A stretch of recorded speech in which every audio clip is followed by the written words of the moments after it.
네, 여러분 반갑습니다. Pleased to meet you. Welcome to PyeongChang Peace Forum 2021 Economy Session 2.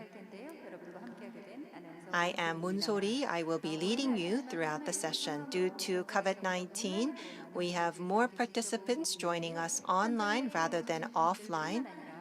So those of you who are joining us both online and offline, thank you very much for joining us. During Economy Session 1, we had a session talking about peace through tourism. Economy Session 2 will cover the Inter-Korean Peace Train that will bring peace to the Korean Peninsula. The Inter-Korean Peace Train for Beijing 2022, departing from the PyeongChang International Station, is the title.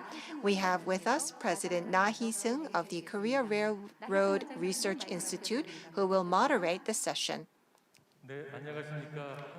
Good afternoon. As have been introduced, I am Na Hee-seung of the Korea Railroad Research Institute.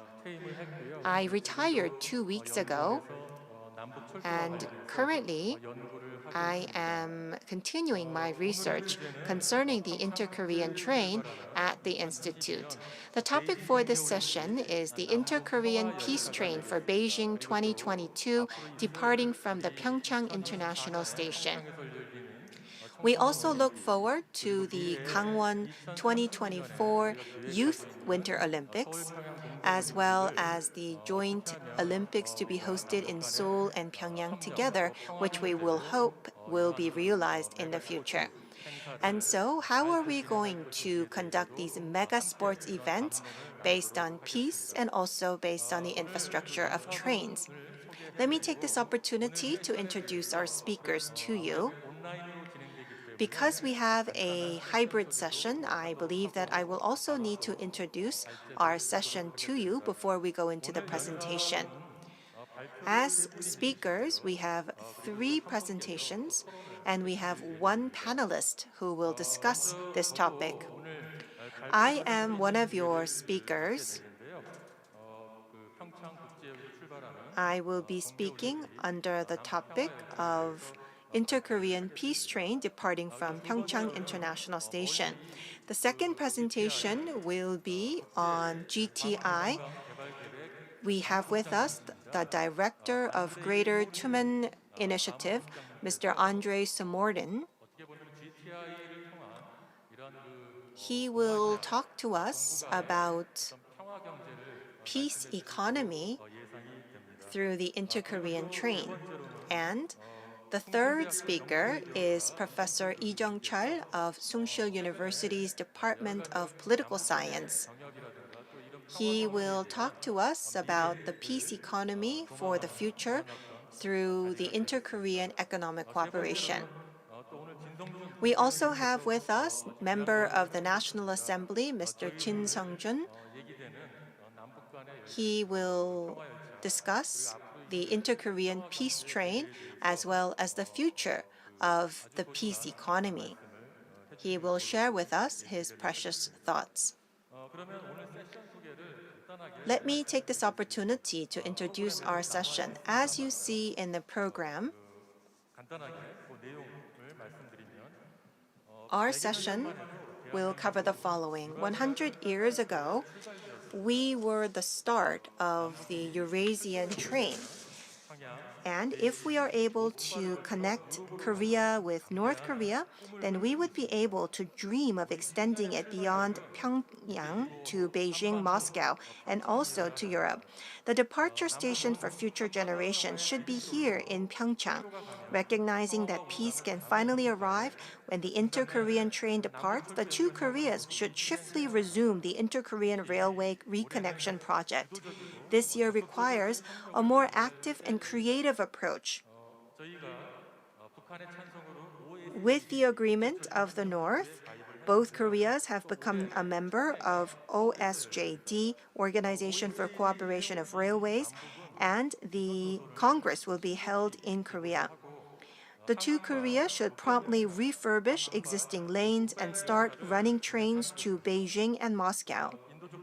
Not only humanitarian aid, but also the reunion of divided families, sports, cultural exchanges, and even inter-Korean summit meetings can be done via this inter-Korean railway. The peace train can depart from the PyeongChang International Station, arriving in Beijing for the Beijing 2022. With the two Koreas sharing the success of the inter-Korean railway, mutual trust will be recovered and the framework for cooperations will be strengthened. We had with us President Bach of IOC, and he mentioned that the Gangwon 2024 Youth Winter Olympics should be discussed along the same lines. So that was the introduction of our session. We will now listen to 3 presentations. Please limit your presentations to 15 minutes. And following the 3 presentations, we will go into discussions. We look forward to active Q&A following the discussion.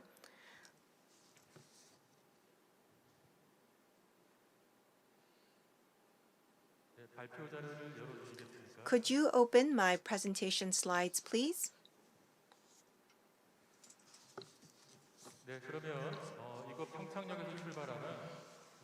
The inter-Korean peace train departing from PyeongChang International Station bound for 2022 Beijing Winter Olympics and the 2032 Seoul PyeongChang Olympics. That is the title of my presentation.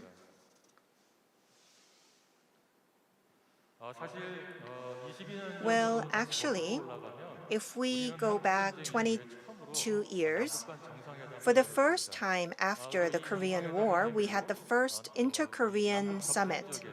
And following the summit, we started 3 major economic cooperation projects: the Kaesong Industrial Park, the Mount Kumgang Tour Project, as well as the Railway Reconnection Project.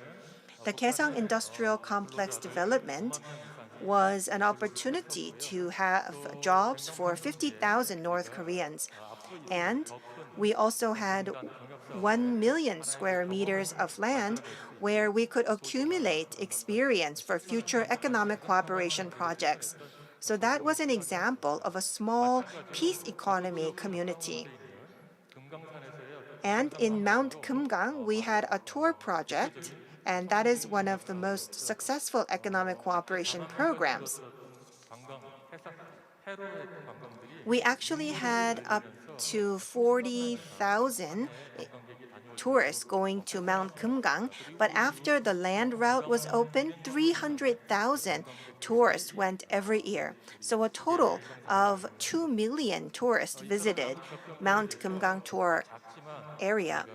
So in these 2 areas, we have been able to test out peace economy on a small scale.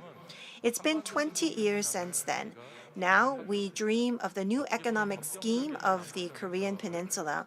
This is taking the economic experiment further north throughout the West Coast and also further north through the East Coast and connecting the Korean Peninsula with the continent. So that is the economic cooperation that we are discussing and planning for. Through the new economic scheme of the Korean Peninsula, we are dreaming of a peace economy on a larger scale on the Korean Peninsula. Professor Lee Jung-chul will continue to talk about the peace economy. The future is where peace will be the economy and economy will be peace. That will be the era of peace economy on the Korean Peninsula. I will be focusing on the railway and also the peace economy. In 2018, because of the April 14th declaration, we had many railway projects in 2018. In the April 17th declaration, there was an agreement on modernizing the routes between the 2 Koreas. And so we have had working level dialogue and high level dialogues throughout the year so that we can conduct various railway projects. I would have liked to invite Secretary General of OSJD to this panel, but the Secretary General was not able to participate. At that time, we actually became a member of OSJD at the same time. In the September 19th declaration, we had an agreement on starting the construction. And so that is why in December we started the joint survey for the 400 kilometers of Gyeonggi line and 800 kilometers of Donghae line. And here you can see that we took this picture in front of this bridge that goes across the Tuman River into Russia. And then on December 26th, we started our construction. Unfortunately, the year after, because the USDPRK summit fell through, we have not been able to actively pursue our railway projects. But here you can see that we celebrated the second anniversary of the April 17th declaration, and we started the reconnection project for the Daejin-Bukgu line project. The Ministry of Reunification will continue these projects into the future, and it will surely contribute to the local development of the Gangwon province area. And so I believe that it will have a huge synergy effect. So we have phase 1, 2, and 3 for the modernization and reconnection project. When we first made the inter-Korean agreement, we were striving for a higher level of modernization. But you can see that we have a two-track system currently. So we are working on the low-hanging fruits first so that we can modernize the parts that need fixing first so that actual railway can be used. And only then can we dream of traveling all the way to Beijing next year on this peace railway. And in 2024, the North Koreans would come to PyeongChang using this line. So if we take a look at the Gyeonggi-sun and the Donghae line, we believe that if we invest 400 to 500 billion won for each line, then we would be able to make the railway functional. And the construction would be anywhere from 12 to 18 months. And so therefore, we would be able to have rapid modernization of the railway in a short amount of time, which would open an opportunity for regular operation of the railway, which would be a synergy effect for economic cooperation, and it would propel humanitarian aid, sports meetings, and inter-Korean summit meetings, which would then translate into the building of trust, and this could win the agreement of the people of Korea and the international community. In 2032, which is about 10 years away, we hope to connect high-speed railway between the two Koreas as a cooperation project. Of course, in that process, there are many hurdles to overcome, especially the sanctions on North Korea, but there are projects that can be done despite the sanctions. And we could conduct large-scale projects together. Joining OSJD as a full member is very meaningful. Of course, modernizing the infrastructure is important, but we also need to have the governance for the operation of railways. OSJD is a binding organization, much more than UN. There are 29 Eurasian countries participating in this organization, and many of the agreements related to freight and also passengers are included. Pricing is also covered under this organization. And so, being a member of this organization means that we are a part of 29 states covering 280,000 kilometers of railway. And so by becoming a member of this organization, we are now a part of 280,000 kilometers of railway and a 29-state network.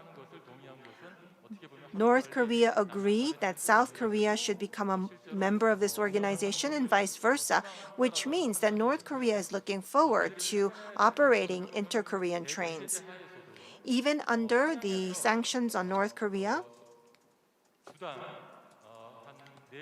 we see that there are 4 trains going from PyeongChang to Beijing every week and once a week to Moscow. And if we are to start these trains from Korea, under the governance of an international organization, we would be able to operate these trains. So although we need to be very prudent about the sanctions, we would be able to operate these international trains between Pyeongyang and other countries starting from Korea. Here you can see the Eurasian countries marked in color, which are the 29 members of OSJD. And so if these are the members of OSJD,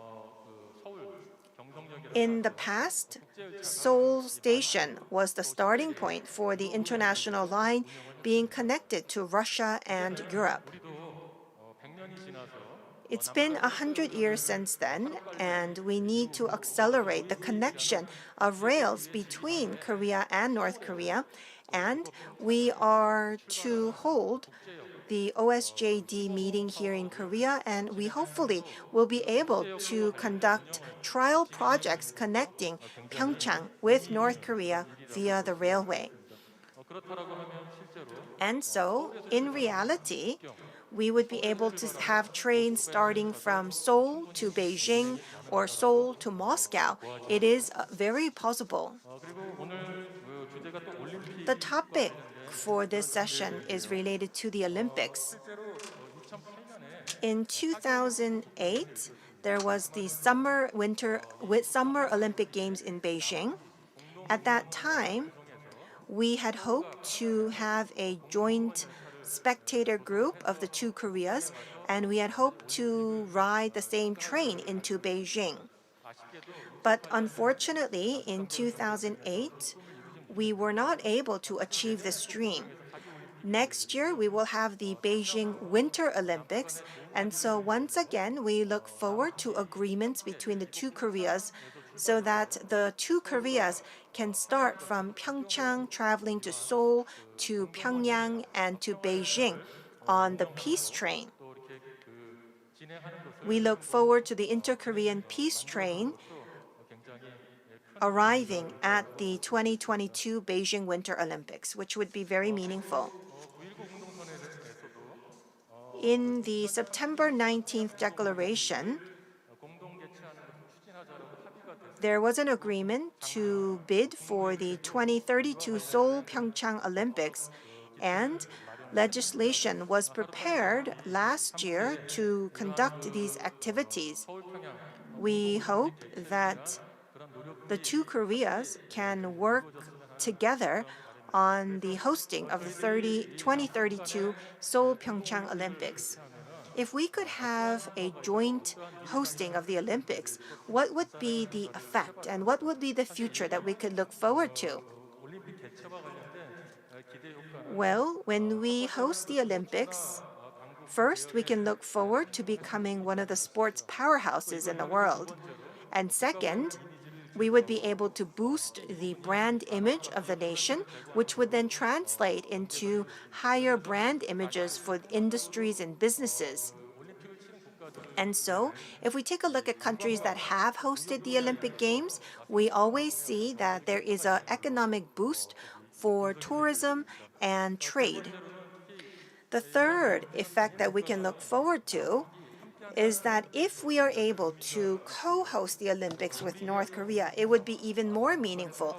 It would bring solidarity between the 2 people, and it would also lay down the foundation for economic cooperation and accelerate the new economic scheme for the Korean Peninsula. So that would be quite meaningful. I mentioned that the Olympics has a great effect on tourism and trade, especially when large sports events are held, such as the Olympics or the World Cup, then we would have increases in consumption. So we have seen that for the countries that have held mega sports events, there is, on the average, an 8% increase in tourism demands. And during the 2002 World Cup Games, we have seen an 80% increase in tourism revenues. If we are to connect the two Koreas by rail, then we would be able to attract more tourists to Pyeongyang and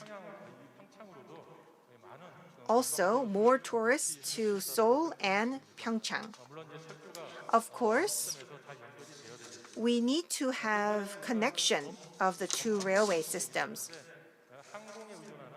Usually, we rely on airways to attract tourists, but if we are able to connect the two Koreas with rail, then we would be able to travel on land, which would mean that it would open new opportunities for tourism in South Korea as well.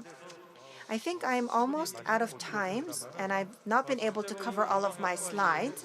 Other than the tourism impact, there is also an impact on trade.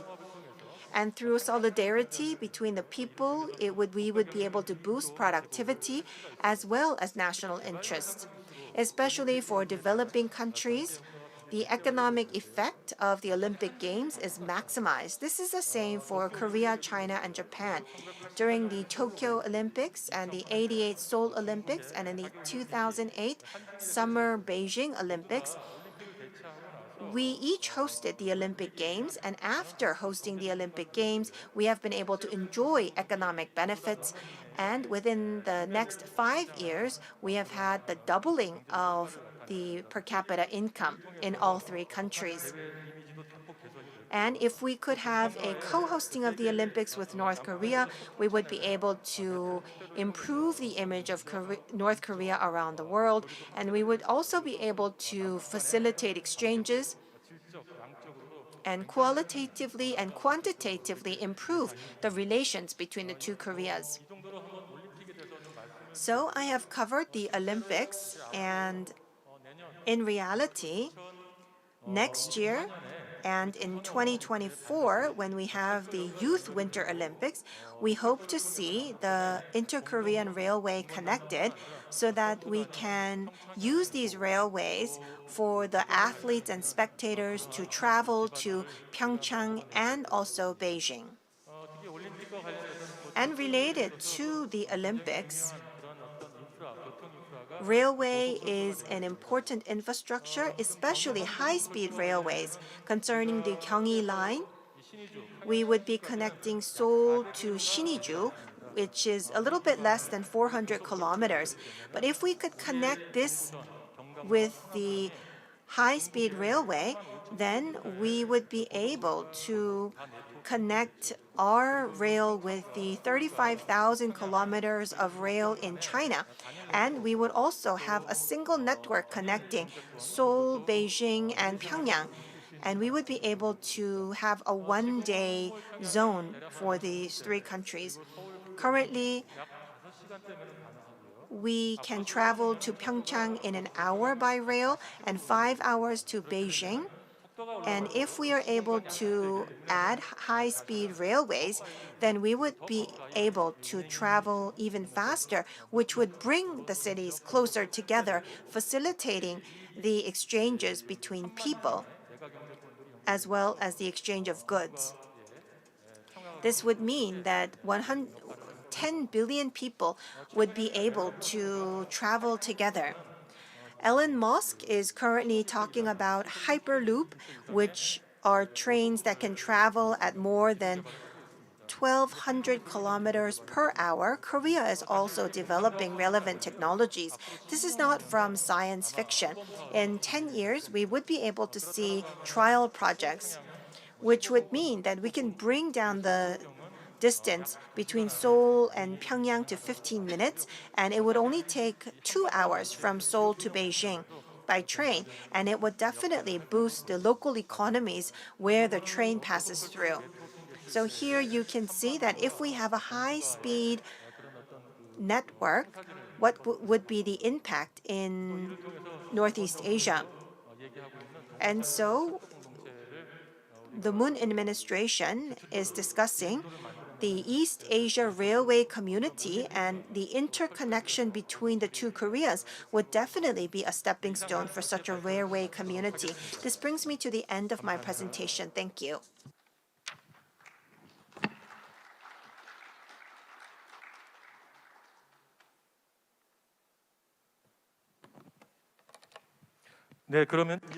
Now, let's connect to Mr. Smorodin in Beijing.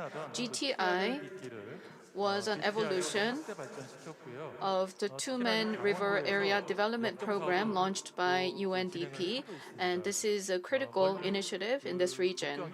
So from Beijing, we are connecting Mr. Smorodin, who is the director of GTI Secretariat, so that we can learn more about the GTI initiatives and the meaning of peace and railway development in this area. So, Mr. Smorodin, please go ahead with your presentation. Thank you. Distinguished delegates, dear guests, ladies and gentlemen, well, good afternoon. It's my great honor to participate in this forum and to be a speaker for this session.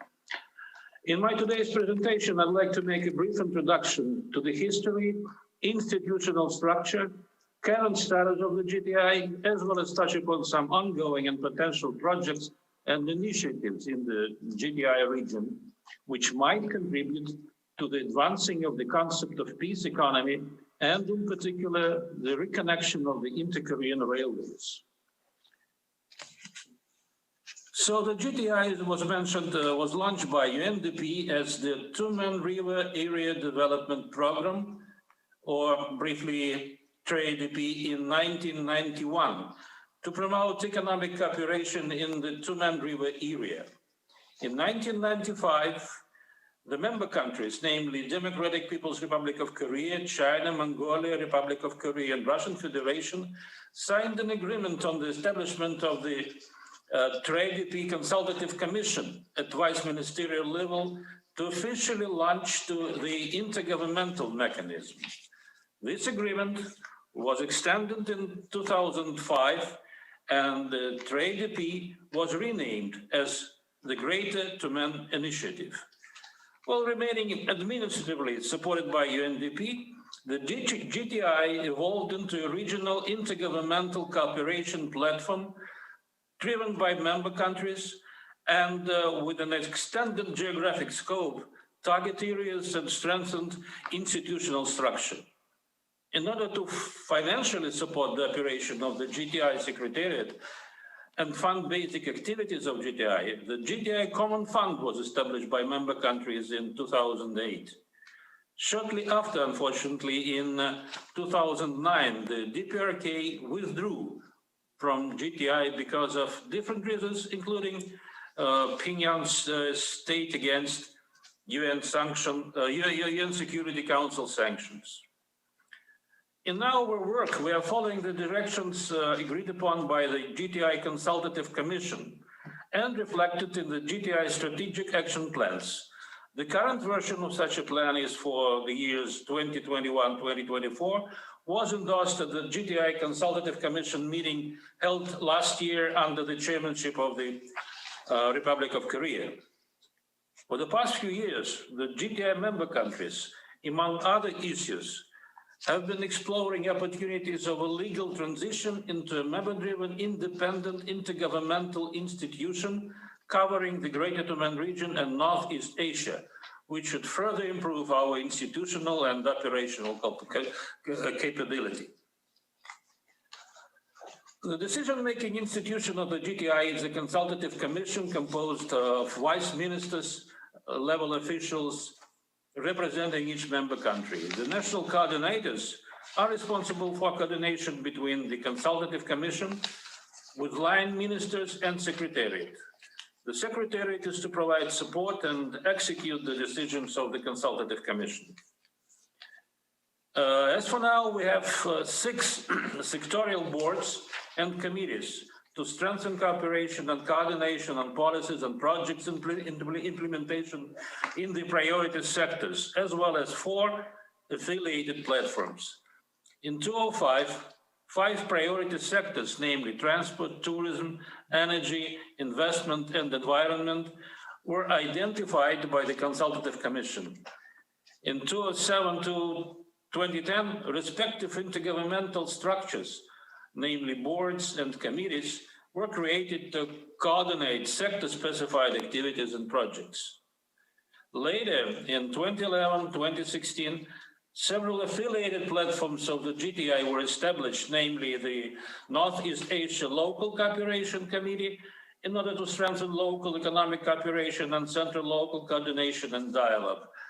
A GTI Exim Bank Association, a development financing mechanism to support the implementation of regional projects, and GTI Research Institutions Network. It's a kind of a brain trust to promote economic cooperation and integration in Northeast Asia. Agriculture Committee was created in 2016. So you can see that GTI institutional structure keeps expanding. Most recently, in 2019, the Memorandum of Understanding was established of, there was a memorandum establishing the Northeast Asia Business Association, and it was signed by the stakeholders from GTI member countries. This structure should provide more opportunities for the involvement of private sector in the GTI activities. Well, also Marine Cooperation Subcommittee and the Local Cooperation Committee had its inaugural meeting last year in 2020. Utilizing the resources and with the financial and in-kind support from its partner organizations, such as United Nations Economic and Social Commission for Asia and Pacific, German Agency for International Cooperation, and member countries, national agencies and authorities, GTI had implemented different researches, studies, training, and specific capability building and development activities in the following areas. Namely, it's capacity building programs and workshops in trade and facilitation, energy policy, and energy efficiency, as well as tourism. Theme-specific studies on regional connectivity in transport, infrastructure, and in the tourism sector. Strategies of studies exploring potential for cooperation in agriculture, energy, environment, trade facilitation, research network. The GTI has been pushing for a regional economic cooperation policy dialogue and improvement of the business environment of Northeast Asia countries. Besides implementation of the above-mentioned activities, GTI could also become a platform for coordination, facilitation, and synergy for regional programs and initiatives. Initiatives and policies put in place by nations in Northeast Asia region are usually unilateral activities. And although they are widely accepted and supported by other regional partners, dialogue is mostly carried on bilateral basis. Besides other factors, this is taking place because of the absence of a supporting structure. Exchange between governments within the framework and of initiatives are not supported by organized multilateral operational structures.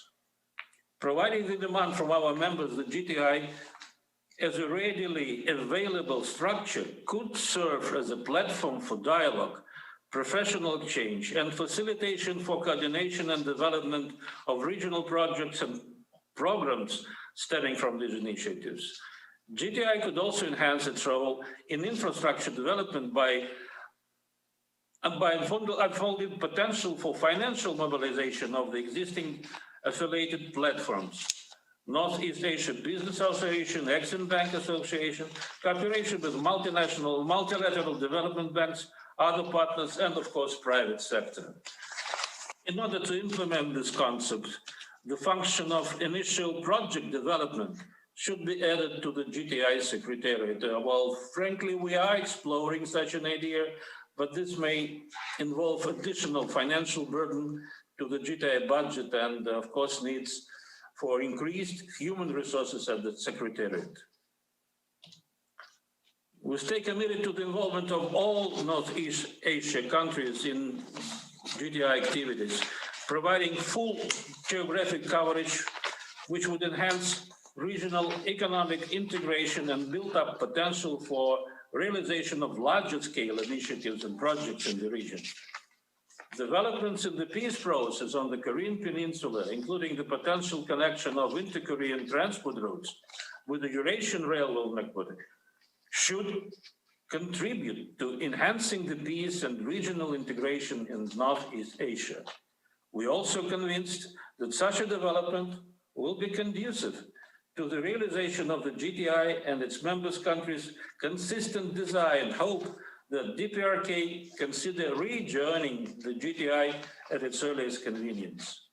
We are also working closely with Japan, especially on the local cooperation, particularly in transport and logistics, maintaining regular exchange with adjacent Japanese prefectures, agencies, research institutes, such as Economic Research Institute for Northeast Asia or ARENA. Tottori Prefecture hosted one of the local cooperation committee meetings. Keeping in mind mutual interest in cooperation activities, we welcome Japan to consider joining the GTI in the future. Now I would like to share some ideas from the GTI Secretariat regarding the initiative of the Inter-Korean Peace Train for 2022 Beijing Olympic Games. Well, as we learned from our South Korean colleagues and taking into consideration the existing infrastructure, the two routes seem potentially feasible to be used by the train. The first route is from Seoul to Darasan, then Bandung, then Beijing. And the second route, Seoul, PyeongChang, Wonsan, Rajin, Hassan, Changchun, Beijing. Well, currently both routes are not functional, and a number of issues should be solved in order to implement the initiative. Probably one of the obvious obstacles in this disconnected railway lines is at the border area between the Republic of Korea and DPRK. Also, undeveloped facilities in North Korea and the combination of railroad and road segments are among the major challenges now. To solve these issues, considerable efforts should be made by the parties involved. One of the important steps there is to reach a political agreement among the parties involved, primarily between North and South, which should be supportive to outlining further actions. Having the DPRK involved into discussion of this matter, I think it's crucial. We in GTI think that some of the regional projects, including possibly under the GTI framework, may be beneficial for advancing DPRK's involvement in regional cooperation, which in its turn may also contribute to the realization of the Inter-Korean Peace Train initiative. Well, the GTI Secretariat has been closely working with research institutes from South Korea to implement various studies in transport sector with particular focus on the railroad transport. Currently, the Korea Railroad Research Institute is implementing a collaborative project with the GTI titled The Review of the Feasibility of Commercialization of Dual Gauge Bogie in the Greater Tumen region. The study report should provide analysis of economic feasibility for application of dual gauge bogie technology into practical railway operation in the GTI region. And this study, which is expected to be completed, very soon in February, March this year. We also heard from this institute that they are going to follow up on this work with a project titled The Review of the Feasibility of Commercialization of Continental Railway in the Greater Tumen region this year. Implementation of the dual gauge buggy technology in the region may solve the existing obstacles related to the difference of gauge width, ensuring a seamless cross-border transportation. We are also currently working with Korean Maritime Institute to launch a feasibility study on the pilot project for the mutual access of manless trailers in multimodal transportation in GTI.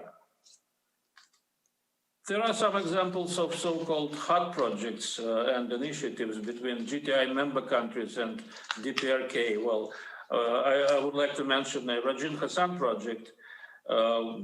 As you know, during the period of from 2008 to 2014, as a result of an investment project by the Russian railways, 54 kilometers of the double-track railway between Hassan Station in Russia and Rajin Port in DPRK was reconstructed, and transloading terminal in Rajin was built. Under the Intergovernmental Committee for Trade and Economic Cooperation between Russia and DPRK, reconstruction of DPRK's railway system, construction of missing lines, and design of mining and processing plants, exploration and production of minerals in DPRK was discussed. Another project under discussion is the construction of the Trans-Korean gas pipeline to transit natural gas from Russia to Korea. So another area of cooperation for possible DPRK's involvement is the environmental sector. For example, such projects as the Wild Animals and Birds Protection Program, other initiatives related to wildlife preservation, water and environment protection. On some of those directions, there is already ongoing cooperation on bilateral basis, such as on tiger protection between China and Russia. During the last GTICC meeting, Korea Water Resource Corporation, so K-Water, presented proposal of a study on management plan for water environment in Tumen Railway area, which will be further considered by our members. We could also look into the possibility of extending those initiatives to other directions or activities, such as policy coordination of member countries for wildlife protection, shooting a documentary about Tumen Railway nature, or studying feasibility of establishment of a protection fund under GTI cooperation mechanism. To respond to current challenges in the face of the COVID-19 pandemic, our member countries have also expressed their readiness to work together in the healthcare sphere, which is also one of the possibilities for stimulating DPRK for cooperative activity in the region. With continued support and initiative from our member countries, the GTI will pursue its goal of deepening the regional economic integration, contributing to the peace and prosperity in the Greater Tumen region. The initiative of Inter-Korean Peace Train for 2022 Beijing Olympics is seen as a positive effort towards mutually beneficial developments on the Korean Peninsula from the bilateral perspective as well as region-wise. Prospects of DPRK's involvement in the regional cooperation will of course depend on political issues to be solved during corresponding high-level negotiations. In our turn, we are ready to provide the platform for such involvement and further explore the possibilities for joint projects of regional cooperation in transport, energy, environment, as well as other fields. So I believe that issues raised and the initiative proposed during the forum should help us to set the ground for further cooperation. I wish to deliver my heartfelt appreciation to organizers and participants, and of course, wish the meeting a success. Thank you. 네, 감사합니다. Thank you very much. Thank you very much. Thank you for your presentation. Under the GTI, we had a presentation by Director Andre Smorden of GTI. Thank you for that outstanding presentation. Especially, we look forward to GTI becoming the core of the peace community in Northeast Asia, as well as the economic community in the same area. Thank you very much for your explanations. During the discussion portion, we would like to continue our dialogue with Director Smorden. We look forward to your participation. And we also have with us Mr. Chang Do-han, who is working at the GTI. Thank you very much for that cooperation. Let us go to the last presentation of the session, Professor Lee Jung-chul of Sungsil University. He will talk to us about the peace economy. Let me start my presentation. As have been introduced, I am Lee Jung-chul of Sungsil University. I'm a professor of political science. Today, I would like to talk about peace economy. I have studied political science, and so concerning GTI and peace economy, I am more interested in the geopolitical surroundings. So my title is The New Korean Peninsula and the Peace Economy Platform. President Moon, during the centennial anniversary of the March 1st independent movement, he used this new word of New Korean Peninsula. How can Korea create a new Korean peninsula? That is linked to peace economy and the platform strategy. I will speak in the following order: international politics, the new Korean peninsula, peace economy, and peace platform. So we have started the Biden era. The relations between China and the U.S. continues to escalate in tension. Maybe it will go from tension to reconciliation and back and forth. In order to discuss peace economy in Northeast Asia, we need to take a look at the geopolitical strategy of the powerhouses. There are usually two traps. First is the Thucydides trap. As you are well aware, with the growth of a new power, then inevitably there is fierce competition and conflict between the new powerhouse and the existing powerhouses. We also have to take a look at the Kindleberger trap. This trap states that when a new emerging power grows, then the old power usually gives up that spot very easily, and you would expect that the emerging power would fill that spot, but the emerging power is not able to fill that spot, and when that emerging power is not able to produce public goods, then those who sided with the emerging power would fall into the Kinderberger's trap. So these two traps are the traps that we are faced with in Korea.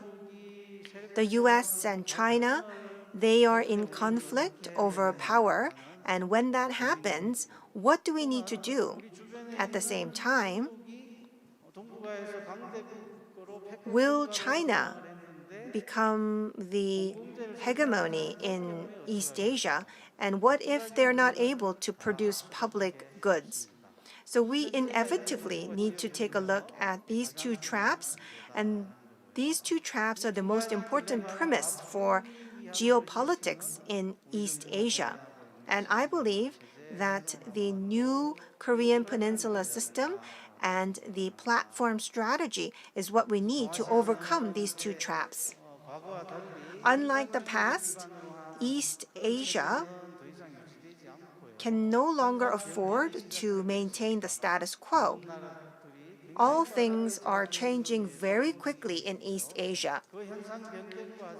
And in that process, we also need to take a look at how each country will respond. The response of each country will impact the next 100 years of each nation. That is the core of the speech by President Moon during the centennial anniversary celebration of the March 1st independence movement. So we will go back and forth between these two traps, but how well will we be able to overcome the difficulties? North Korea recently had the 8th Congress of the People's Workers' Party, and the slogan was self-sufficiency. 30 years ago, they used this word of self-sufficiency, and now they're reusing this slogan. Because of the international sanctions on North Korea, they believe that these sanctions will go on for the foreseeable future, and so they are declaring a full-fledged war against these sanctions. And so, in terms of international geopolitics in East Asia, this would be a source of tension. Despite so, how can we overcome the current situation? That is the most important topic for today. So, the new Korean peninsula, how are we going to overcome the current situation?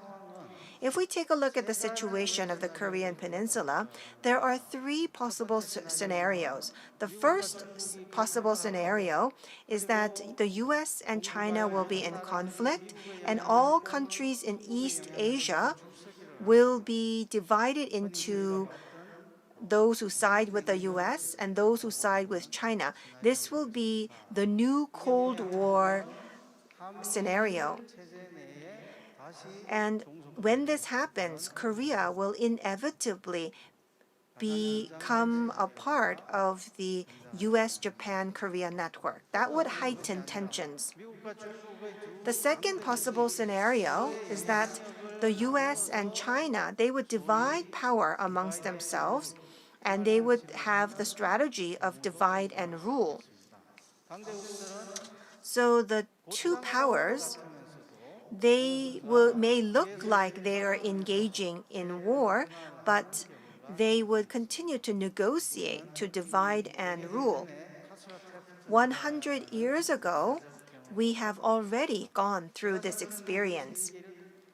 And we also see possibilities that history will repeat itself, which would mean that we would be able to swing back and forth between China and the US. And so, I believe that we need a platform strategy. I believe that the government's platform strategy would be the best option for Korea. In terms of politics, security, and economy, we would each have platforms, and given the three platforms, we would be using the new Korean Peninsula scheme and the inter-Korean strategy and the new Northern policy and the new Southern policy. These policies would come together to create Korea as a platform. We have already taken the first step in this direction.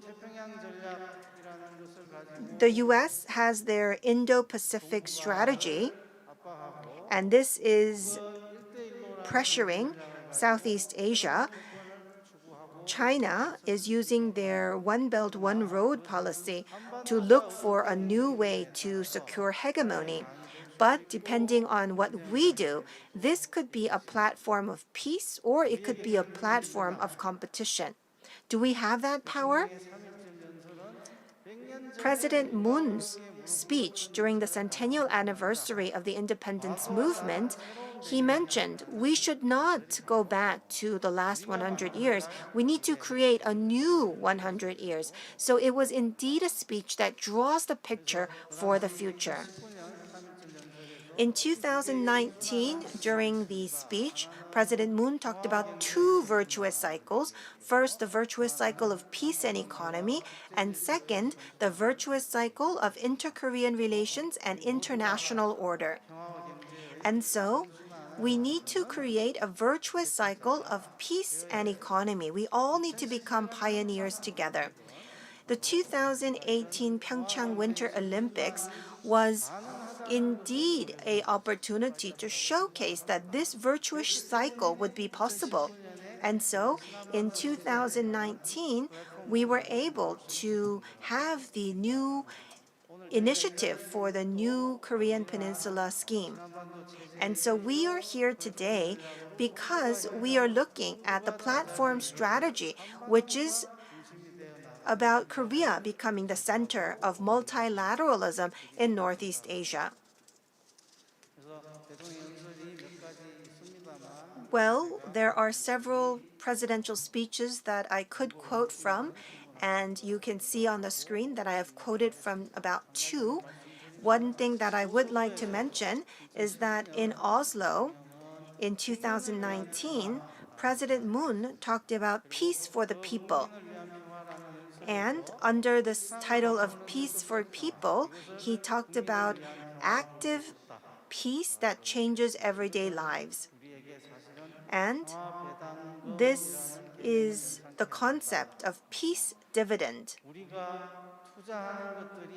What we invest may not come as a profit immediately, but in the long run, it could come back to us in the form of dividends.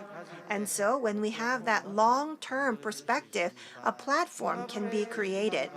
If we focus only on the short-term returns, if we only focus on ROI in the short term, that would not be aligned with the basic philosophy of peace.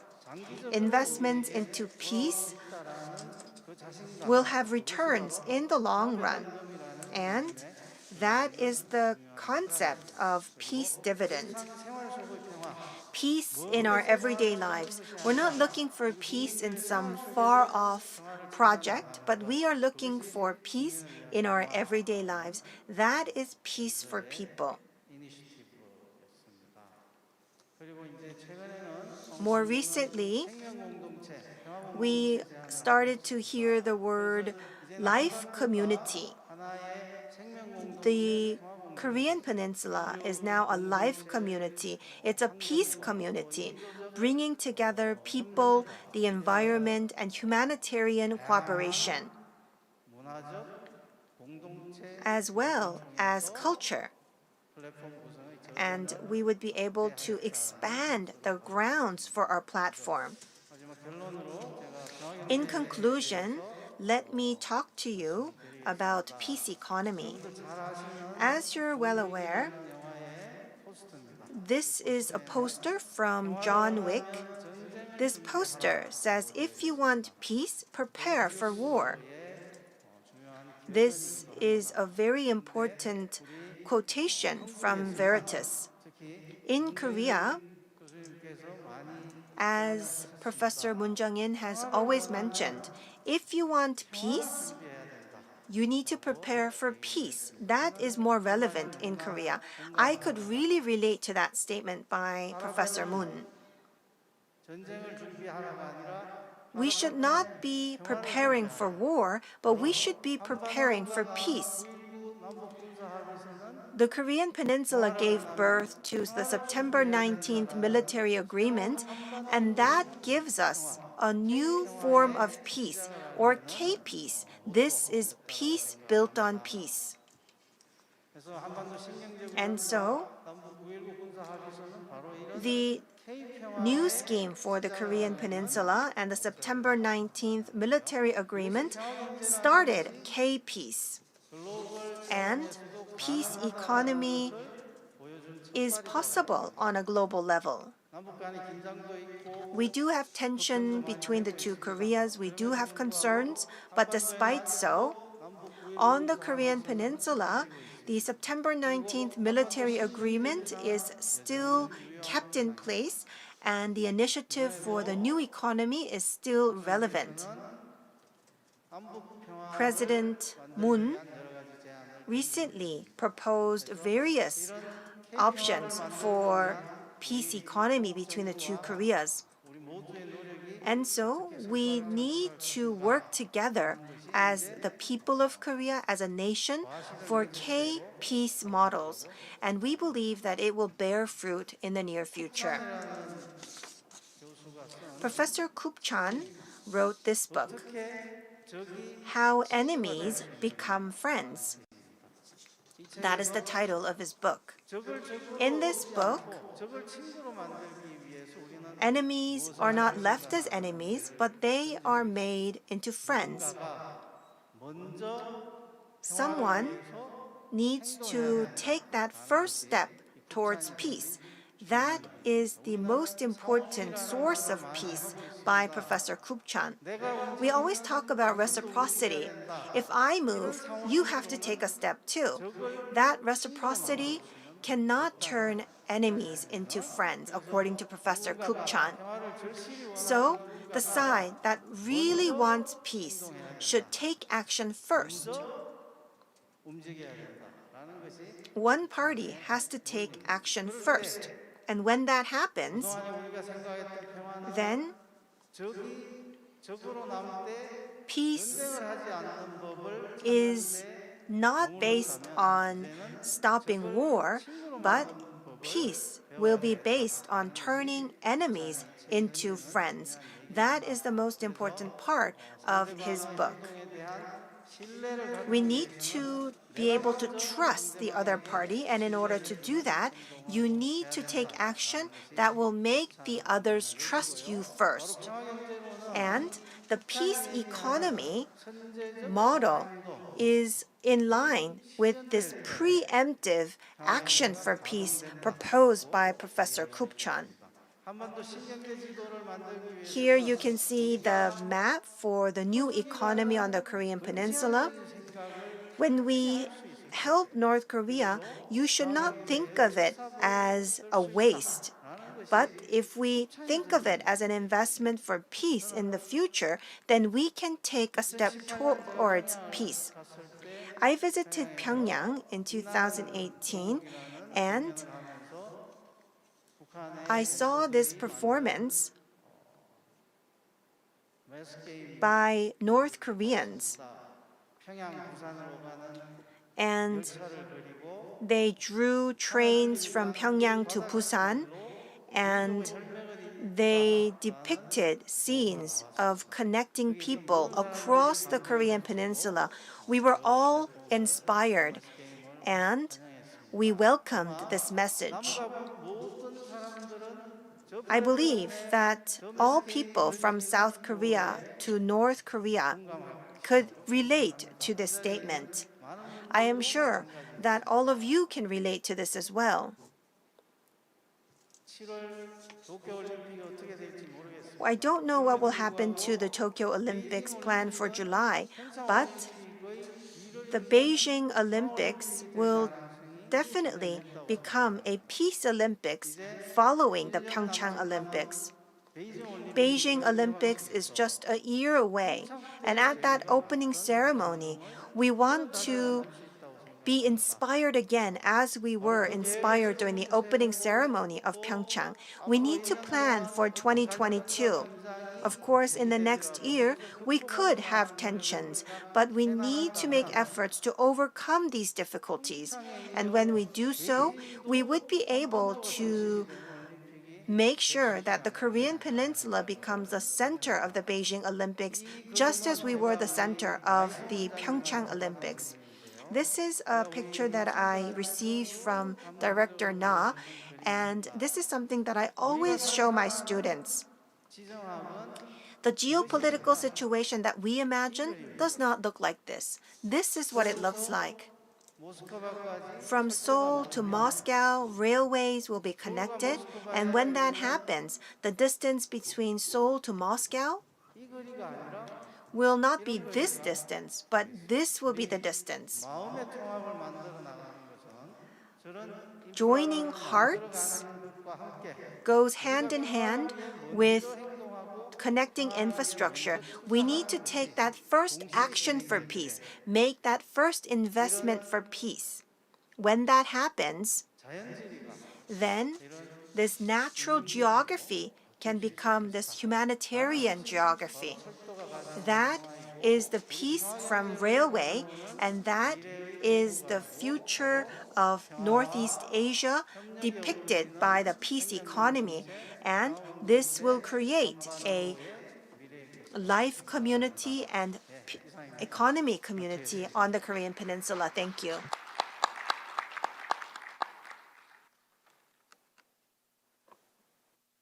네, 감사합니다. Thank you very much, Professor Lee, for your great presentation. He discussed the meaning of peace economy and what K economy is all about. He gave us a big picture, and there are many questions being uploaded right now, and I hope that we will be able to ask a couple of questions to Professor Lee during the Q&A session. Next, after we heard the three presentations, it is time to move on to the discussion part of the session. Here with us, we have Mr. Jin Sung-jun, a member of the National Assembly. He's also a member of the Standing Committee on Transportation at the National Assembly. And he is a two-term National Assemblyman, but even before that, he's been very interested in inter-Korean economic cooperation. And when he served as a vice mayor of Seoul Metropolitan Government, he was very much interested in promoting inter-Korean economic cooperation. So I look forward to his comments. Please go ahead. Good afternoon, ladies and gentlemen. I am from Gangseul District. My name is Jin Sung-jun. Today, we're having the PyeongChang Peace Forum 2021, and I'm very privileged to be part of this panel discussion. Last year, during the government audit, I asked questions to the Ministry of Land, Transport, and Infrastructure, and I talked about promoting inter-Korean railway connection, and at that time I talked about creating an international stage or international station, and I made a proposal for a policy and for this initiative. And at that time, I also discussed how we could go to Beijing 2022 Summer Olympic Games and how both the South Korean and North Korean Olympic supporters can ride the train together and go to Beijing together. And I made a proposal that the ministry could do something about it. And at that time, Minister Kim Hyun-mi agreed to my proposal. However, there was no action that followed. But Governor Choi Mun-soon of Gangwon Province, I don't know if he saw these dialogues, but he picked this as an important topic for PyeongChang Peace Forum. So here we are with this session where we discuss the inter-Korean peace train for Beijing 2022 departing from the PyeongChang International Station. It is a very meaningful session. As you know, there are many challenges. Chairman Kim Jong-un, at the 8th Party Convention held in January this year, Chairman Kim said that the inter-Korean relations have gone back to the pre-summit era. And if there's no breakthrough, it will be very difficult. It may not be possible for us to have such summit meetings and exchanges once again. We also have to see how North Korea is going to respond to the US and also to South Korea. He talked about conditional negotiations. However, this also means that he wants to have some safety net in case negotiations fall through. This means that the mood on the Korean Peninsula is not very optimistic, and there are concerns that we may go back to the pre-summit era where there was a lot of tension. As was mentioned in Professor Lee Jung-cheol's presentation, in order to build peace, we need small but preemptive actions for peace. Either side has to take these actions unilaterally, without conditions. Such action, unilateral action for peace, will be done, and then the other side may react. Then we can make small but meaningful progress step by step, and through a series of interactions, we can make meaningful change. And there have been a lot of observations about that, and I think this is what we need. Back in 2018, we had the PyeongChang Winter Olympic Games, and that was a very successful event. And we need to reflect on that experience. At that time, we had this conditional circumstances for peace, and there was expectation about warm spring, and then we had inter-Korean summit meetings and DPRK US summit meetings that followed. At that time, there were proactive and preemptive action taken by the government. In December 2017, there were going to be a joint US ROK military exercises, and President Moon said that he could consider delaying or postponing these exercises. And in January of that following year, Chairman Kim of North Korea said that they will do whatever it took to make PyeongChang a peace Olympic, and there were working level meetings, and then North Korean athletes were able to participate in the Olympics in PyeongChang. So this really shows that one side has to take a step first. It may not be beneficial at first, but preemptively and boldly, one side has to take action and take these steps forward, and then these will lead to a breakthrough. In that sense, making PyeongChang Station as an international station could be the first step. And from this international station, we can envision a train that will depart from PyeongChang International Station all the way to Beijing, where the Olympic supporters from the two Koreas can ride and they can go to Beijing together. This can be a meaningful preemptive step. But once again, just us making this declaration will not be sufficient. There should be some practical discussions between the two Koreas. And for that to happen,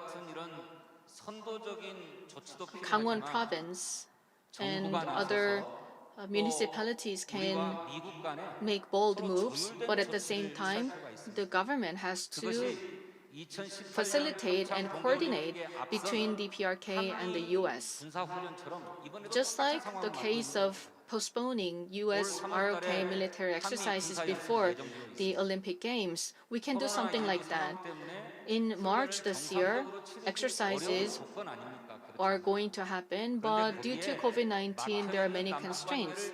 And at the same time, we have to find a way to make a breakthrough in inter-Korean relations. So in this regard, what we can do is to declare that the ROK US joint military exercises can be reconsidered that are scheduled for March. So if we take this preemptive move, then in response, either PyeongChang Station or Seoul Station can be designated as an international station, and many preparations can be made to turn them into an international station for customs clearance and visa processing. And after that kind of designation, we can continue on with this initiative of creating an inter-Korean peace train, and this can be indeed a breakthrough to improve the inter-Korean relations.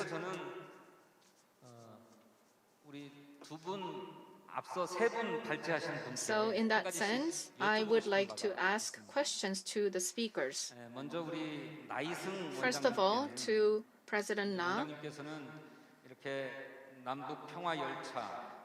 you discussed the importance of creating an inter-Korean peace train and reconnecting railways between the two Koreas that can be connected to the Eurasian Railway. But just like in the case of South Korea, North Korea has closed its borders because of COVID-19 concerns. But if we say that we reconnect the railways and resume connectivity, how can we ensure that their concerns about COVID-19 will be addressed? So even if we make this kind of proposal now, I wonder whether North Korea would respond to it in a positive manner. So, for instance, in Dorasan Station and Dandong Station in China can be connected,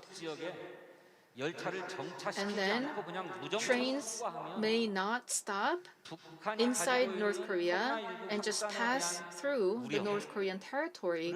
And this could be a way of addressing North Korean concerns about COVID-19 infections.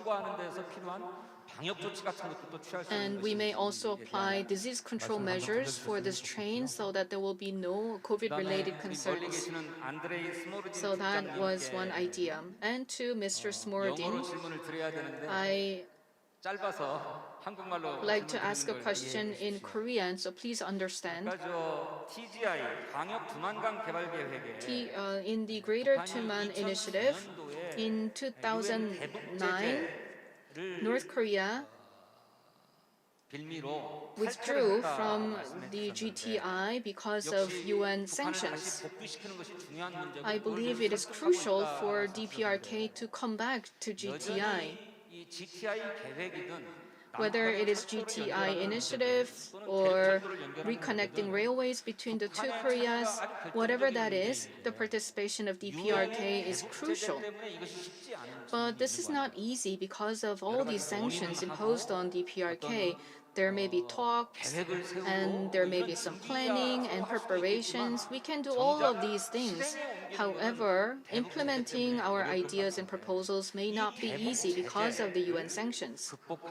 Then, how can we go around the sanctions? So how can we overcome these sanctions-related issues so that we can promote DPRK participation? So I'd like to ask that question to Mr. Smorodin. And finally, to Mr. Lee Jung-chul. I served as an advisor for political affairs to the president, and many of the ideas that I've already had were covered in Professor Lee's presentation. But once again, in South Korea, when we discuss investments in North Korea, they may benefit South Koreans in the form of unification dividend or peace dividend. Some people are opposed to the idea of investing in North Korea, but there are many political arguments and because of ideological issues. There are many different ideas and political conflicts. And because of the ideological constraints related to Cold War and anti-communism ideology, we cannot really make progress right now. So how can we overcome these ideological issues? Thank you. 네, 감사합니다. Thank you very much. Thank you, National Assemblyman Jin. Not only did he comment on this topic, but he also was able to share questions on behalf of the many participants joining us online. We have about 13 minutes left for this session. I would like to use this time to go back to our speakers, and we will go in the order that we spoke in. Well, we do have some questions for National Assemblyman Jin as well. We are talking about K-peace, peace on the Korean Peninsula. We need cooperation with neighboring countries. How can we bring about cooperation with the neighboring countries? And a question to Professor Lee. You talked about K-peace, making enemies into friends, and you talked about preemptive gestures for peace. That was quite impressive. And the person who asked the question mentioned that it would also be important for interpersonal relations as well. And the question is on elaboration of K-peace that can turn enemies into friends. We also have a question for the director of GTI. So we have TRADP, and that actually started in the 1990s, and it surprised the world at that time. And it started to surprise the world at that time. That is the well-known story. Of course, inter-Korean cooperation is not easy, but I also hope that I want to know if there are any initiatives by GTI that can take the two Koreas and East Asia by surprise. So GTI is a cooperation body bringing together vice ministers, but in order to have a more stronger executive power, maybe we would need ministerial meetings or summit level meetings. And so have you ever considered upgrading the collaboration to the ministerial level or the summit level? The Olympic peace train would have a large impact on tourism and trade. That's something that I mentioned. And someone asked me to elaborate on the impact on trade and tourism with examples. So, because people need time to think, I will start with the answers concerning tourism and trade. The Olympic peace train, how will it impact trade and tourism? Well, yesterday, Governor Che mentioned that the Chinese character for PyeongChang means the flourishing of peace. And so he mentioned that that's why we need the PyeongChang initiative. Through the Olympics, through the peace train, what would be the impact on trade and tourism? Concerning trade, we have the Trans-Siberian Railway, and that railway is conducting the project to upgrade the speed by twofold. In 5 years, the speed will be upgraded to twice the speed of the current speed. And so, if we would be able to have an infrastructure that can match the new speed of the Trans-Siberian Railway, then we could actually have the TKR and the TSR project connected to create a logistical innovation in Asia. This is something that many multinationals are interested in, but we are the actual parties involved. So connecting Busan to Tumen, that's about 1,500 kilometers, and if we could actually travel that distance in 1 day, then we can actually become a part of the TSR 7-day project. And we also need to work on connecting the high-speed railway of China to Korea. That is closely linked to trade. We usually board in Vladivostok and we would go to Moscow. That's something that we always imagine. But if all Europeans, because they have a bucket list, and on the top of their bucket list is to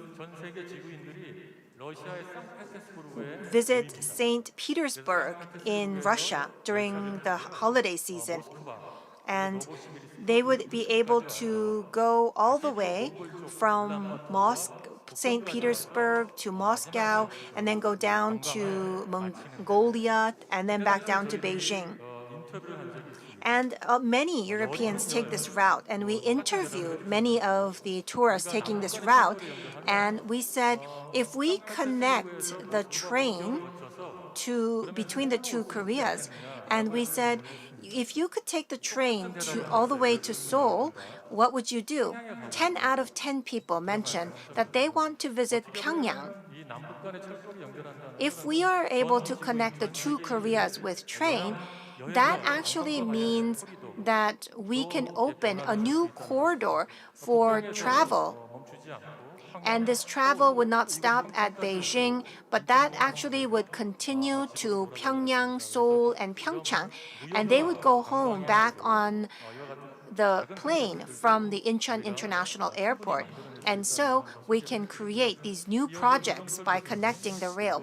Then we will go to Director Smordin of GTI, then Professor Lee Jung-chul and National Assemblyman Chin Seung-chun in that order.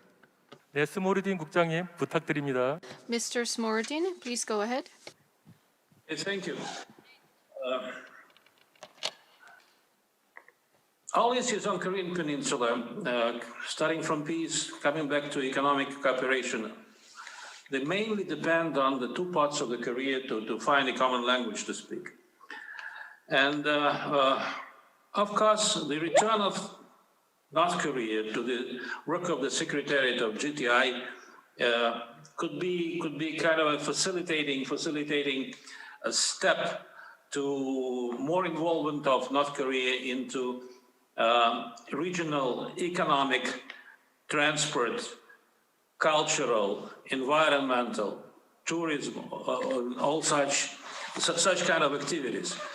So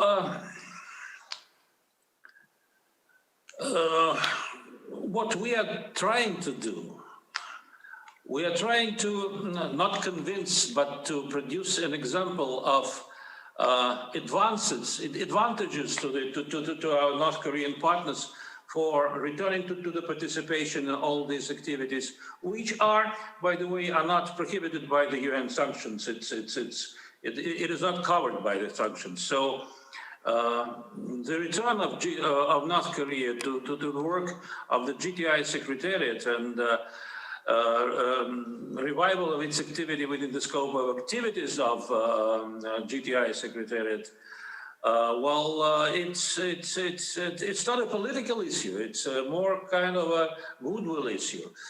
But of course, a lot will depend in this issue, in this point, to the state of relations between North and South.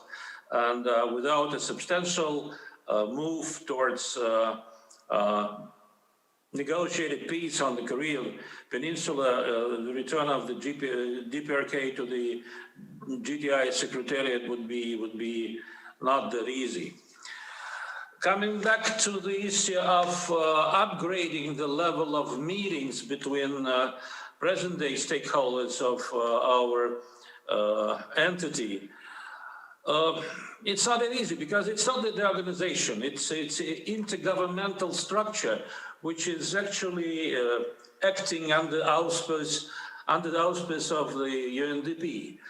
And all participants of GTI are right now feeling quite comfortable to interact on the vice ministerial level, not because they do not want to upgrade it, but the present day of our activity is more relevant to that level. But of course, we are thinking about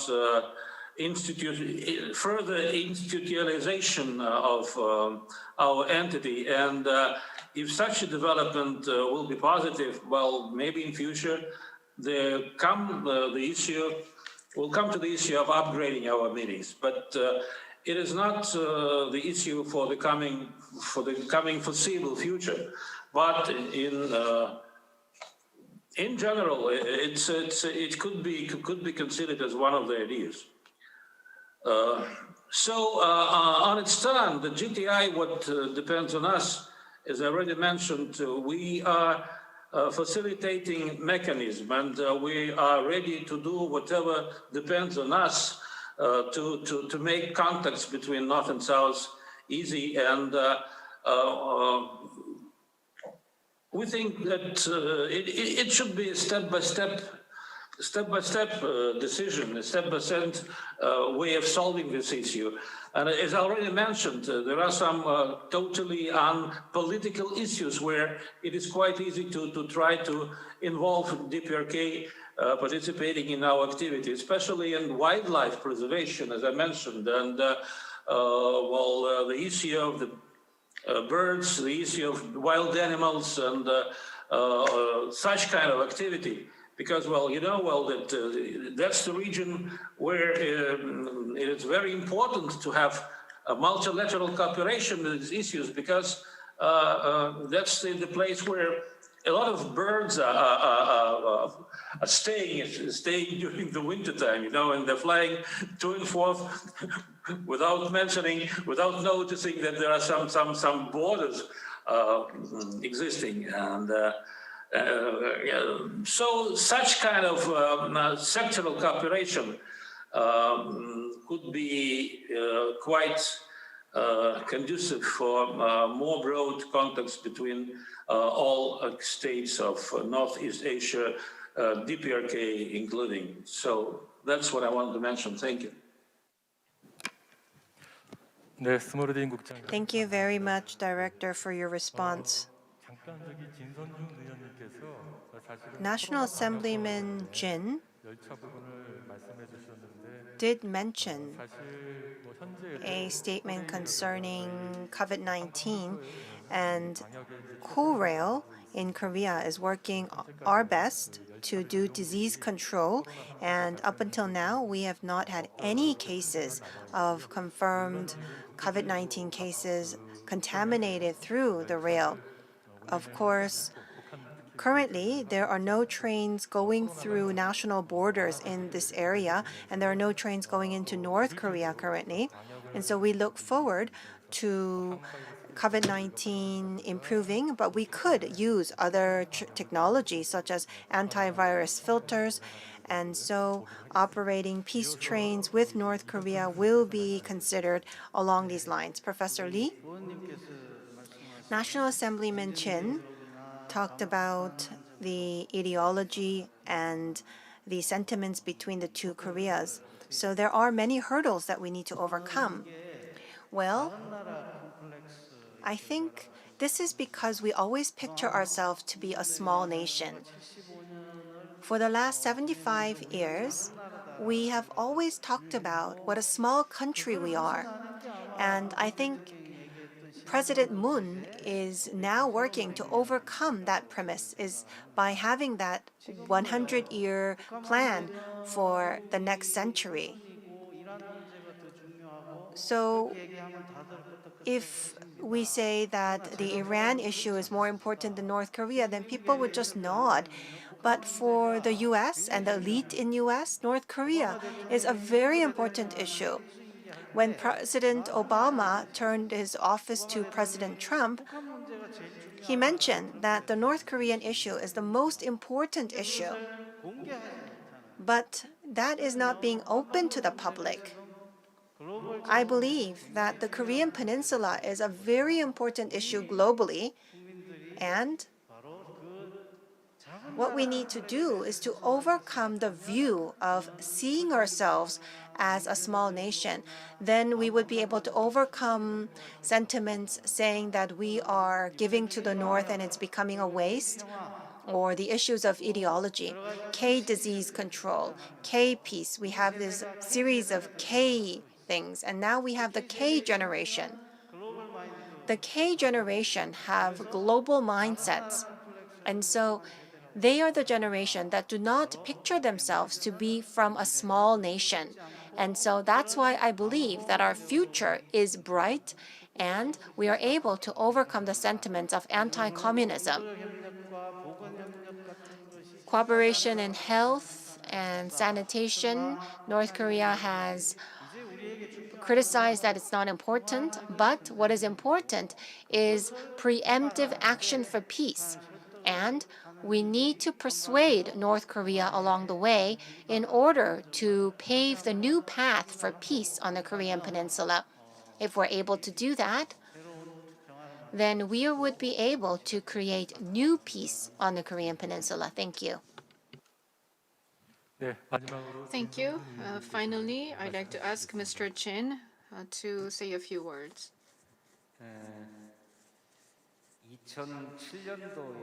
Back in 2007, the then President Roh Moo-hyun and Chairman Kim Jong-il had a summit meeting. And there was the new declaration, October 4th declaration, and Article 6 said in 2008, for Beijing Olympic Games, the two Koreas would send their supporters by using the inter-Korean train. Unfortunately, this declaration was not implemented because there was power change in the administration, and this declaration was never implemented. The 2008 Beijing Olympics were gone, but now we have a new opportunity. 2022 Beijing Olympics.